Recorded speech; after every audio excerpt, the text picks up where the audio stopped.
Hey there, welcome to Fretboard Forensics with me, Reese Gerwin. Are you a guitar player who might be frustrated with theory a little bit? You a little confused about scales and arpeggios and fingerings and how it all works? Well, this video is for you. This video is an overview of my book. And I'm not necessarily selling you my book because I have plenty of videos that you could watch to actually see a lot of the pages in the book. I give out a free page too, the link's in the description of the book. But if you want to seriously upgrade your understanding of the guitar, then this channel is for you. I wanted to talk about some unique things that, in my opinion, set my book apart from other books. One of the things that this book really tries to make clear is the difference between a position and a scale shape. A lot of the way people teach scales is like they'll give the scale some arbitrary name like A minor pentatonic box 1. And that's not a very descriptive name for it, so I came up with a very specific way of naming scales. The first section of the book is scales, because I think scales are sort of the building block of arpeggios and chords, which are section 2 and 3 respectively. So what it does is it clears up the confusion as to what a position is, which is where your pointer finger is. That's it. I'm in third position right here. Now I'm in fifth position. Any scale can be played in any position, so you don't want to get that confused with the shape of the scale, because they're different, but they are connected to one another, and I'll tell you that in a second. So the way they're connected in this book is based on the finger that plays the lowest root and which string that is on. So this one right here, if you can see that, let me just zoom in here, says E index major or A pinky minor.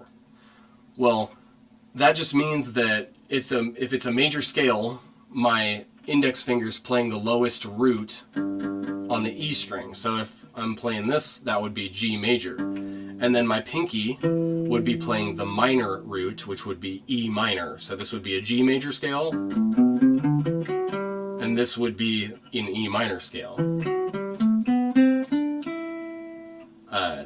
That's just like one octave. But anyway, so that's how I name each scale shape, is by the finger, the string that plays the lowest root, that the finger plays the lowest root on, and then the type of scale. So E index major, E middle major, E pinky major, A index major, A middle major, A pinky major. So there's an E and an A, index middle pinky, and you can, that's 6 shapes already just for those, and then you get a D index major shape.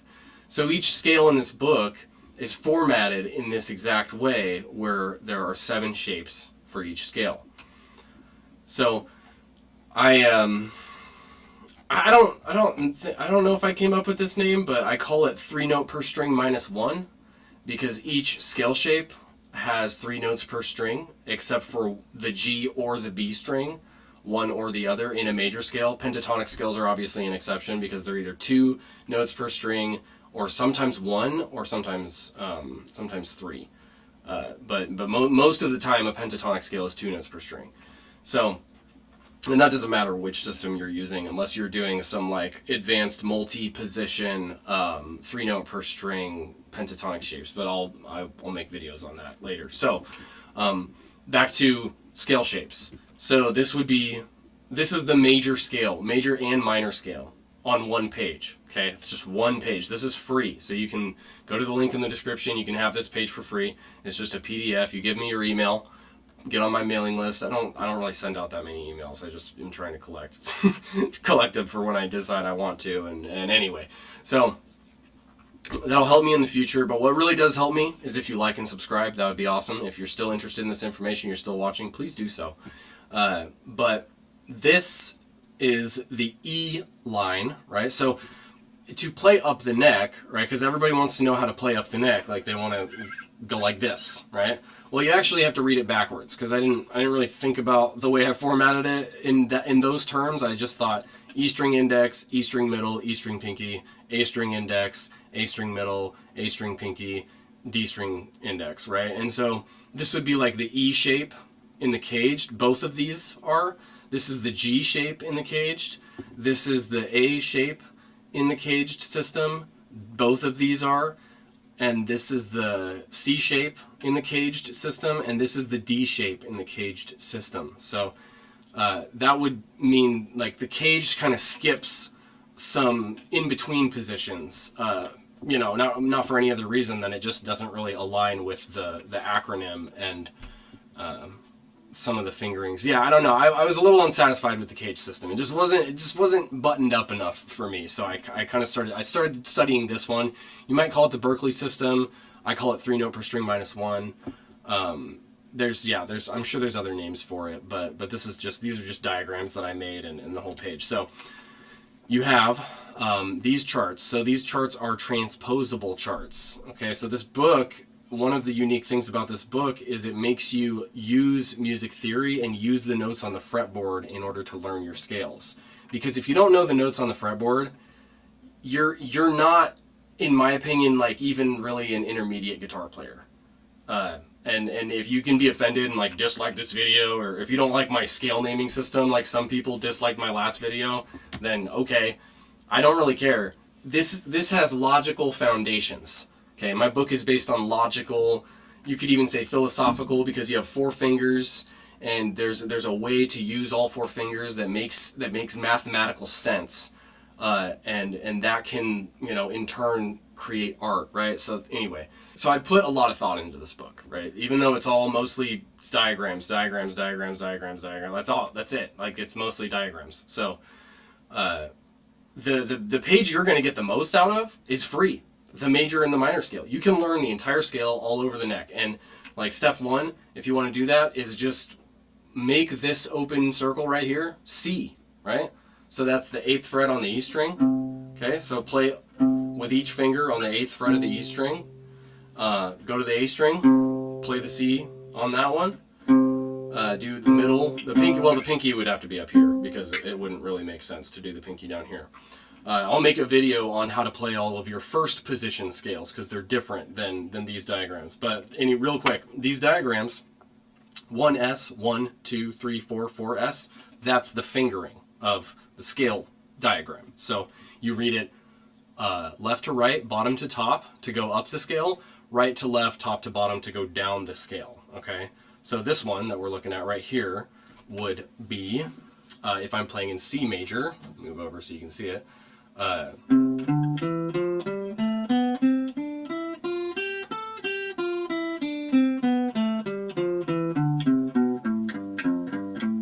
you see you have this pointer stretch to the 1st fret, but this is technically 2nd position, okay?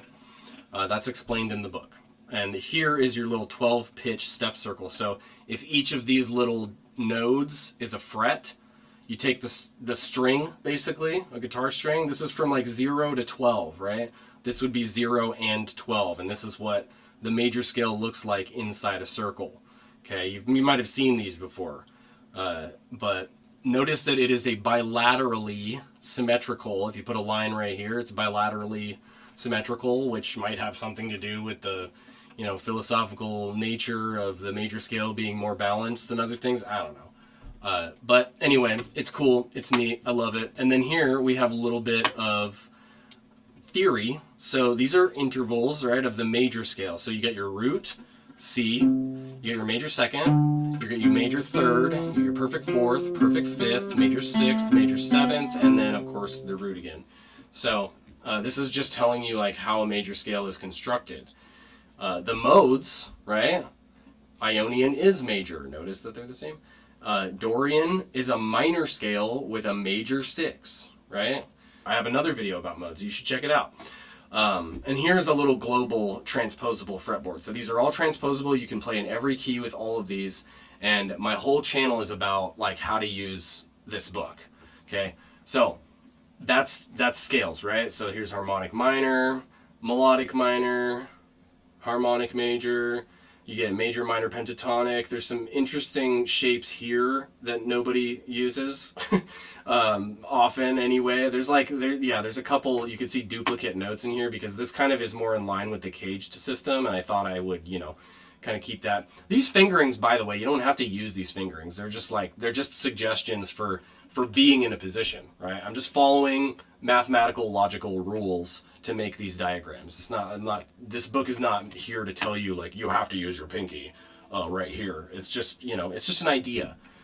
I personally like it because it allows a lot of variation for your fingers, and it gives you, if you want a good finger workout, just like read every diagram in this book, and that'll take you forever probably. Or if it doesn't, then yeah, maybe this book is exactly for you because you're advanced. So there's the blues scale, and all said, this is funky. I got a video on this. There's funky scale shapes right here, but there's some pretty, a lot more normal ones too. Here's the composite major and minor blues scale. And then you have your symmetrical, you got your diminished and augmented scales. Those are pretty neat. And then you have your whole tone and chromatic scales.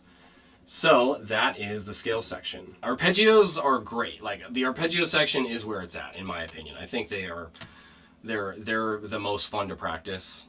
They are things that people talk a little bit less about, especially on YouTube, I found. But I'm not like hanging out watching guitar videos on YouTube all day. But you should totally hang out and watch my videos all day. I'm just kidding. So you're forced to use theory in this book. You got your minor arpeggios, you get your major flat 5, you get your major sharp 11. So these are all triads. We start with triads with the arpeggios, and then we go into the 7th chords. So we have our diminished triads. These are weird. And then augmented. Those are also pretty cool. 7th chord arpeggios, that's like, hey, jazz musicians, attention. These are for you.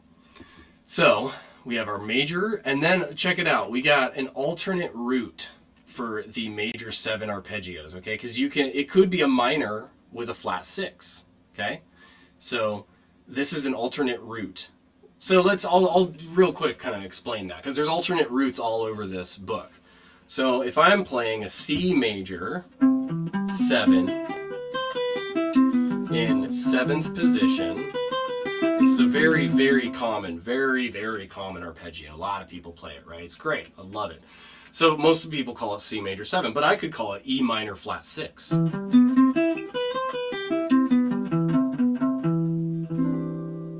Right?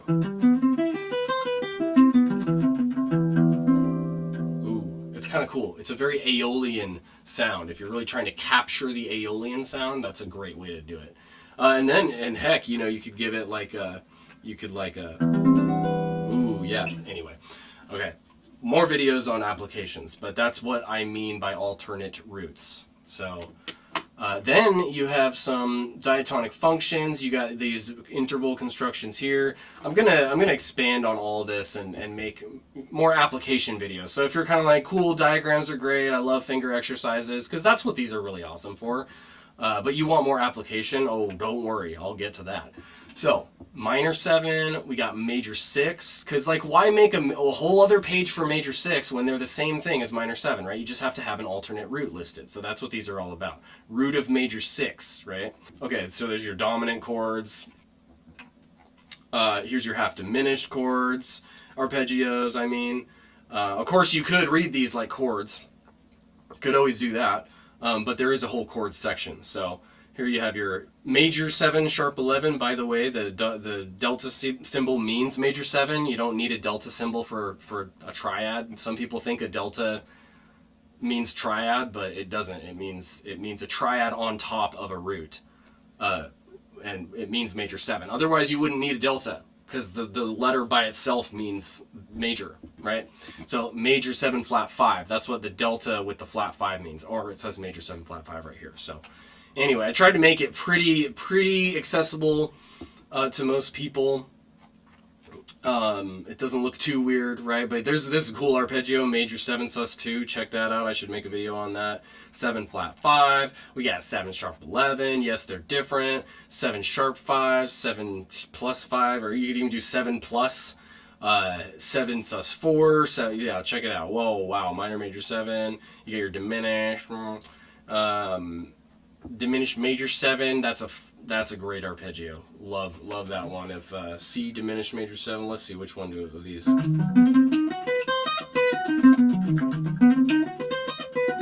Yeah, too fast. Anyway, it's pretty cool. Sound has a funky sound, hip sounds, man.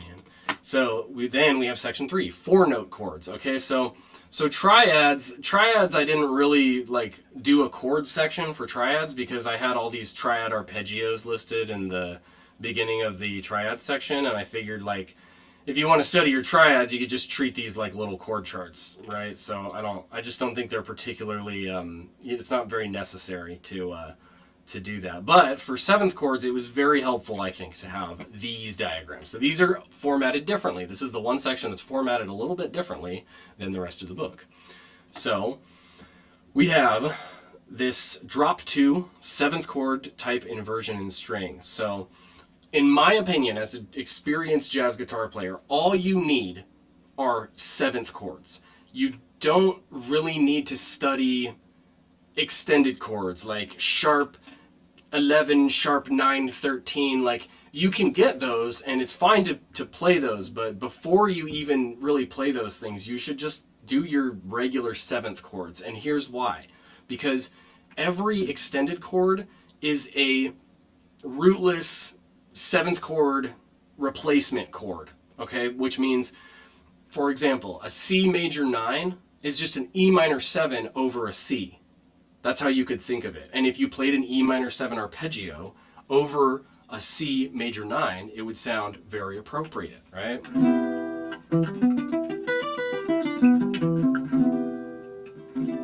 Right? I'm just playing an E minor 7 little chord here. A little out of tune. But anyway, sorry, my guitar's out of tune. Whoopsie. But there you go. So learn your 7th chords first and then use them as a replacement chords. By the way, guitar players, okay, when you are playing with a combo that has a bass player, stop playing bass notes. Stay away from, like, stay basically above the 7th fret of the E string, above the 7th fret, and don't play the E string, like, at all. Just stop it. You don't need to do it. It sounds so bad. So bad. Just stop it. Anyway, that's for you bass players out there, okay? Showing you some love. So, yeah, okay, let me explain these real quick. So, you got major 7, okay? This is organized by inversion, so the columns up and down are inversions, okay? So you got root position, first inversion, second inversion, third inversion, and what those inversions mean is the 3rd is in the bass, the 5th is in the bass, the 7th is in the bass, respectively, 1st, 2nd, and 3rd inversion. Okay, so you got your root position, root is in the bass. 1st inversion, the 3rd is in the bass. 2nd inversion, the 5th is in the bass. 3rd inversion, the 7th is in the bass. Okay, so that's the whole section. You got D string, A string, E string. Okay, and the way you go up this here is if I'm gonna, let's say I'm playing an F major 7 right here, so I got my F major 7 right here, and then I'm gonna go up the next inversion. So this note is an F on the D string, so I'm just gonna go find the F on the B string because that's where the next inversion is, and it's right here on the 6th fret of the B string, and there's the inversion. So I got root position, 1st inversion. So now I'm going to go to the next one. The F is right here, as you can see, boom, small, is on the G string. Okay, so then I find F on the G string right here. Boom, check it out. Look at that. And then there's an F on the E string, and this is kind of a special one. It's got a minor 9th to major 7th. I'll explain that in a second. And the F here on the E string is the 13th fret of the E string, and it's, ooh, sounds very Alan Holdsworthy. So yeah, rest in peace. What a legend. What a legend. That is how you go up that. So we got root position, 1st inversion, 2nd inversion, 3rd inversion, back to root position, tiny root position. Okay, what does the minor 9th to major 7 mean? Well, there's a whole section here that says Yeah, there's a lot. There's a lot of these. Look at that. Okay, minor ninth to major 7 voicings. So basically what it does is it switches this disgusting sounding interval and makes it a major 7. So this is a minor ninth. Sounds awful. Major 7 sounds less awful. And then when you have all the other notes, it sounds pretty. So there you go. These are just regular like stacked thirds now, right? So that's what they all kind of end up being, except for these ones. I love these major sharp 11 ones. Here, I'm going to play one real quick.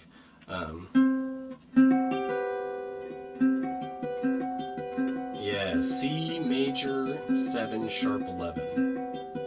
Really nice. G major 7 sharp 11. Ooh, yeah. Now it's an E minor 13. What? Anyway, so there you have it. That's the whole book. And by the way, there's drop 3 voicings. It's a great guide. I still use it. I mean, when I'm really trying to get my chord voicings and explore, especially 7th chord arpeggios, I mean, that's my favorite section, to be honest. And I got some good exercises on that stuff, so I'll be sharing that with you guys. But this video is already probably way too long, so thank you. I really appreciate you. Please like and subscribe. It inspires me to make more videos. If you want more of these videos, tell me what you want. If you want another video about, can I get some exercise? Can I get some actual music instead of you just talking the whole time?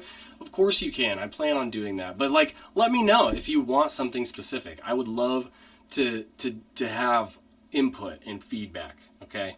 So, yeah, anyway, have a great day. Thanks again for watching, and bye-bye. I'll see you next time.